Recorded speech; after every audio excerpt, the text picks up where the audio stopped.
பாஜகவுடன் திருமாவளவன் கூட்டணி சேர வேண்டும் என்று பாஜக மாநில துணைத் தலைவர் ராமலிங்கம் கூறியுள்ளார். நாமக்கல் மாவட்ட பாஜக அலுவலகத்தில் மாநில பாஜக துணைத் தலைவர் KP ராமலிங்கம் தலைமையில் எமர்ஜென்சி கொண்டு வந்து 50 ஆண்டுகால நிறைவு விளக்க கூட்டம் நடைபெற்றது.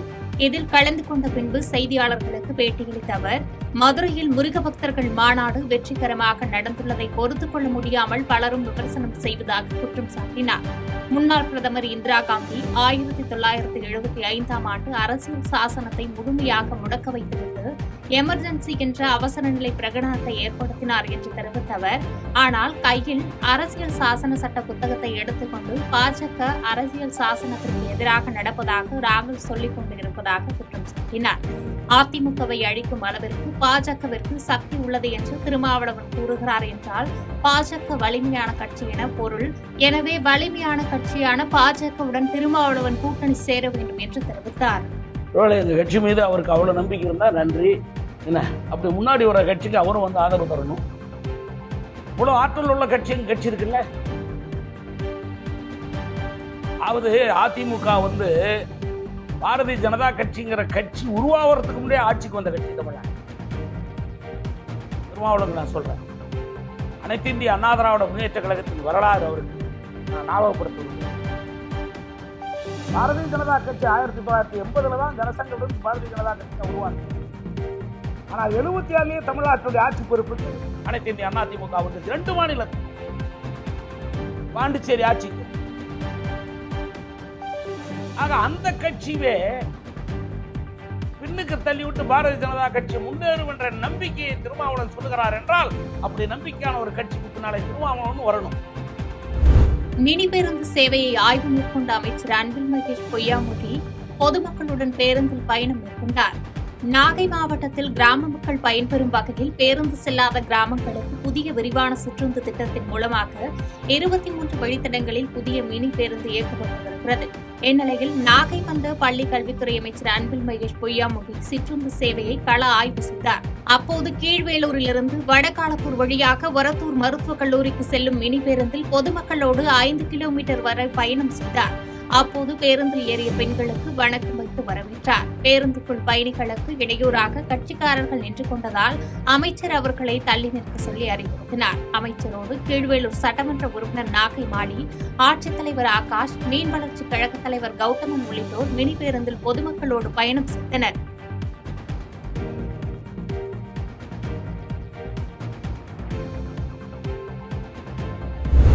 ரோட் ஷோ மூலம் மேஜிக் ஷோ நடத்தும் ஸ்டாலினை கண்டு மக்கள் இனியும் ஏமாற மாட்டார்கள் என்றும் எடப்பாடி பழனிசாமியின் ரியல் ஷோவை வரவேற்க மக்கள் தயாராகியுள்ளதாக அதிமுக முன்னாள் அமைச்சர் RB உதயகுமார் கூறியுள்ளார். மதுரை மாவட்டம் சோழவந்தான் தொகுதியில் உள்ள வாடிப்பட்டி தெற்கு ஒன்றிய அதிமுக சார்பில் இளம் தலைமுறை விளையாட்டு வீரர்கள் அணி உறுப்பினர்கள் சேர்க்கை கருப்பட்டி பாலகிருஷ்ணாபுரம் பகுதியில் நடைபெற்றது. இந்நிகழ்ச்சியில் முன்னாள் அமைச்சர் RB உதயகுமார் கலந்து கொண்டு தொடங்கி வைத்து இளைஞர்களுக்கு கிரிக்கெட் விளையாட்டு உபகரணங்கள் வழங்கினார். தொடர்ந்து நிகழ்ச்சியில் உரையாற்றிய அவர், அன்று அண்ணா தொடங்கிய திமுக இன்று கருணாநிதியின் குடும்ப சொத்தாக மாறியுள்ளது என்று காட்டமாக பேசினார். மக்கள் திமுக அரசின் மீது கொதித்து போய் உள்ளார்கள். ரோட் ஷோ மூலம் மேஜிக் ஷோ நடத்தும் ஸ்டாலினை கண்டு மக்கள் இனியும் ஏமாற மாட்டார்கள் என்று தெரிவித்தார்.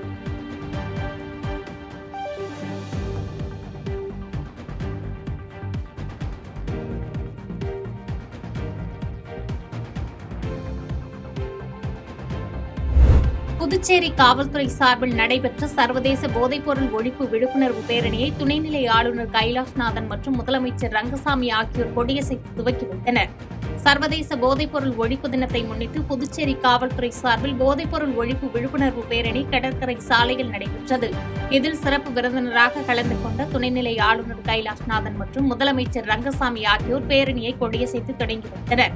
இதில் போலீசார் மற்றும் மாணவர்கள் உட்பட 300க்கும் மேற்பட்டவர்கள் கலந்து கொண்டு போதையில் நீ, வீதியில் உன் குடும்பம் உள்ளிட்ட பல்வேறு போதைக்கு எதிரான விழிப்புணர்வு வாசகங்கள் அடங்கிய பதாகைகளை கையில் ஏந்தியவாறு புதுச்சேரி முக்கிய வீதிகள் வழியாக சென்றனர். முன்னதாக போதைப் பொருளுக்கு எதிரான கையெழுத்து இயக்கத்தை துவக்கி வைத்த பின்பு துணைநிலை ஆளுநர் கைலாஷ்நாதன் போதைப்பொருள் ஒழிப்பு உறுதிமொழியை வாசிக்க அதிகாரிகள், மாணவர்கள் அனைவரும் உறுதிமொழி ஏற்றுக் கொண்டனர். இந்நிகழ்ச்சியில் உள்துறை அமைச்சர் நமச்சிவாயம், காவல்துறை இயக்குநர் ஷாலினி சிங், அரசு செயலர் கேசவன், டிஐஜி சத்யசுந்தரம் ஆகியோர் கலந்து கொண்டு சிறப்பித்தனர்.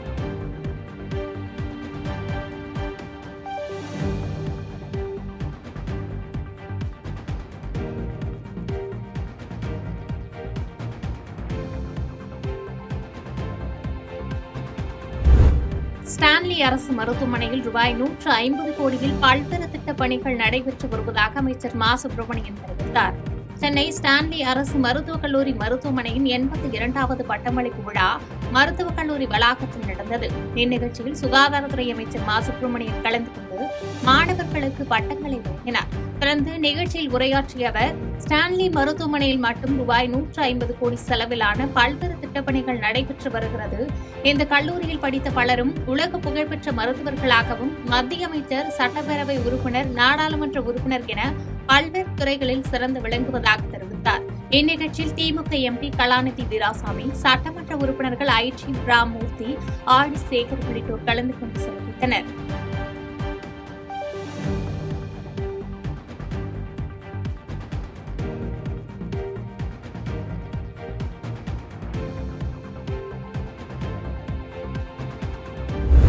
அரசு ஸ்டான்லி மருத்துவக் கல்லூரியில் நடைபெற்ற இளநிலை மருத்துவ படிப்பு முடித்தவர்களுக்கான பட்டமளிப்பு விழாவில் மருத்துவம் மற்றும் மக்கள் நல்வாழ்வுத்துறை அமைச்சர் மா சுப்பிரமணியன் கலந்து கொண்டு சிறப்பித்தார். சென்னை ராயபுரத்தில் உள்ள ஸ்டான்லி மருத்துவமனை மற்றும் மருத்துவக் கல்லூரி வளாகத்தில் அரசு ஸ்டான்லி மருத்துவக் கல்லூரியில் இளநிலை மருத்துவ படிப்பு முடித்தவர்களுக்கான பட்டமளிப்பு விழா நடைபெற்றது. இதில் கலந்து கொண்ட மருத்துவம் மற்றும் மக்கள் நல்வாழ்வுத்துறை அமைச்சர் மா சுப்பிரமணியன் 2019ஆம் ஆண்டு மருத்துவ படிப்பில் சேர்ந்த 247 மாணவர்களுக்கும் பட்டப்படிப்புக்கான சான்றிதழை வழங்கி சிறப்பித்தார். இதனைத் தொடர்ந்து நிகழ்ச்சியில் பேசிய அமைச்சர் மா சுப்பிரமணியன், முதலமைச்சரின் உத்தரவின் பேரில் ஸ்டான்லி மருத்துவமனையானது வடசென்னை மக்களின் மருத்துவ சேவையை நிறைவேற்றிடும் வகையில் தொடர்ச்சியான பல்வேறு திட்டங்களை மேற்கொண்டு வருகிறது என்று தெரிவித்தார். மேலும் பேசிய அவர், கொரோனா தொற்றுக்கு பின்னர் கிருமிகளோடு வாழ வேண்டிய சூழலில் வரும் காலங்களில் மக்களுக்கு உதவுவது மருத்துவர்கள்தான் என்று குறிப்பிட்டார்.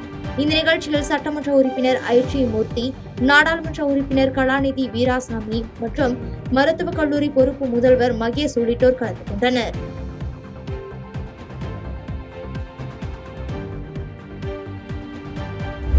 உத்தரமேரூர் அருகே அரசு பேருந்தும் இருசக்கர வாகனமும் நேருக்கு நேர் மோதி ஏற்பட்ட விபத்தில் 2 பேர் உயிரிழந்த சம்பவம் சோகத்தை ஏற்படுத்தியுள்ளது.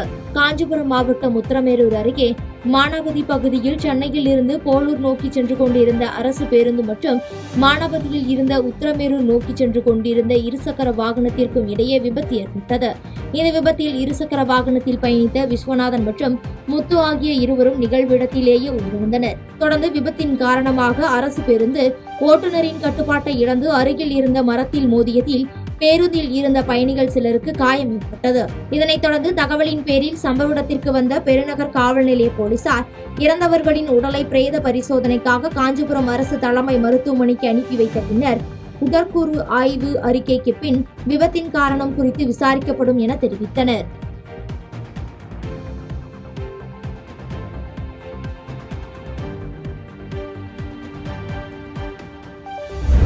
மக்களுடன் முதல்வர் திட்ட முகாமினை துவக்கி வைத்த உயர்கல்வித்துறை அமைச்சர் கோவி செழியன் பயனாளிகளுக்கு நலத்திட்ட உதவிகளை வழங்கினார். திருவாரூர் சட்டமன்ற தொகுதிக்குட்பட்ட மன்னார்குடி ஒன்றியம் ஓவர்ச்சேரி ஊராட்சி மற்றும் கொரடாச்சேரி ஒன்றியத்திற்குட்பட்ட முசிறியம் ஊராட்சியில் மக்களுடன் முதல்வர் திட்ட முகாம் மாவட்ட ஆட்சித்தலைவர் மோகனச்சந்திரன் தலைமையில் நடைபெற்றது.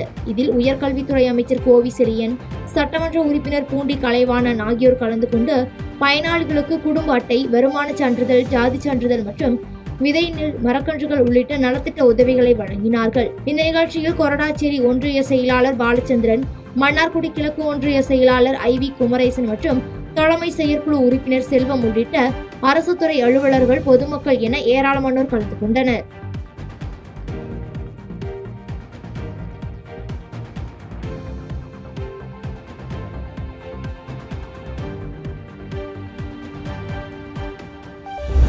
பாஜக அதிமுக கூட்டணியை முறியடிக்க வேண்டும் என்பதில் உறுதியாக இருப்பதாக மார்க்சிஸ்ட் கம்யூனிஸ்ட் கட்சியின் மாநில தலைவர் சண்முகம் தெரிவித்தார். திருச்சியில் மார்க்சிஸ்ட் கம்யூனிஸ்ட் கட்சியின் சார்பில் நடைபெற்ற அவசர நிலையின் 59வது ஆண்டும் மோடி அரசின் அறிவிக்கப்படாத அவசர நிலையம் என்ற கருத்தரங்கில் மார்க்சிஸ்ட் கட்சியின் மாநில தலைவர் சண்முகம் கலந்து கொண்டார்.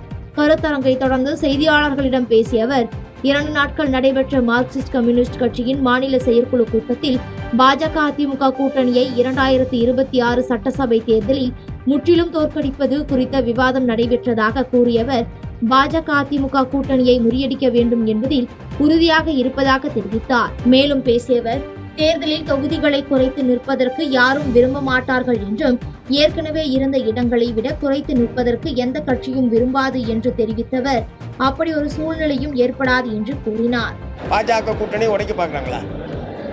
அதில் உடைக்கிறதுக்கு என்ன இருக்கு? அதில் உடைக்கிற அளவுக்கு என்ன இருக்கு? அதனால அவங்க போய் சேர்ந்துருக்கீங்களா? சின்ன சின்ன குழுக்களை சேர்த்துக்கிட்டு அதிமுக பிஜேபி என்கிற 2 தான் பெரிய கட்சி. மற்றதெல்லாம் சின்ன சின்ன குழுக்கள் இருக்காங்க. அவங்க நீண்ட காலமாக அவங்களோட இருக்கிறவங்க. புதுசாக போய் இப்போ யாருமே சேரல. அதனால அதை உடைக்க வேண்டிய அவசியம் இல்லை. இந்த திமுக தலைமையிலான மதச்சார்பற்ற கூட்டணி என்பது வலுவான கூட்டணி.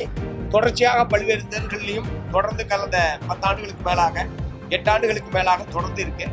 அதனால அதுல உடைச்சி இங்க கொண்டு வரணுன்ற அவசியம்லாம் கிடையாது.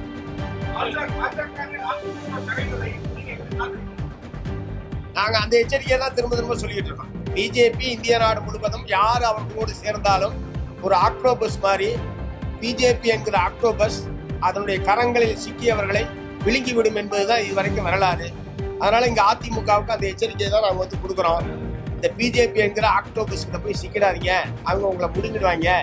அதிமுக கட்சியை காப்பாற்றுவதற்காகவாது பிஜேபியை விட்டு அதிமுக வெளியே வர வேண்டும் என்பதுதான் நாங்க சொல்றோம். உங்க சார்பாக நான் அது வந்து சொல்லுவேன். செய்திகளை உடனுக்குடன் தெரிந்து கொள்ள கீழ்கண்ட கேபிள் மற்றும் டிடிஎச் நெட்வொர்க்குகளில் எம்நாடு செய்தி தொலைக்காட்சியை காணுங்கள். பாதகம் செய்பவரை கண்டால் நாம் பயம் கொள்ளலாகாது பாப்பா. மோதி மிதித்து விடு பாப்பா, அவர் முகத்தில் உமிழ்ந்து விடு பாப்பா. அண்மை செய்திகளை உடனுக்குடன் தெரிந்து கொள்ள இணைந்திருங்கள் எம்நாடு தொலைக்காட்சியுடன்.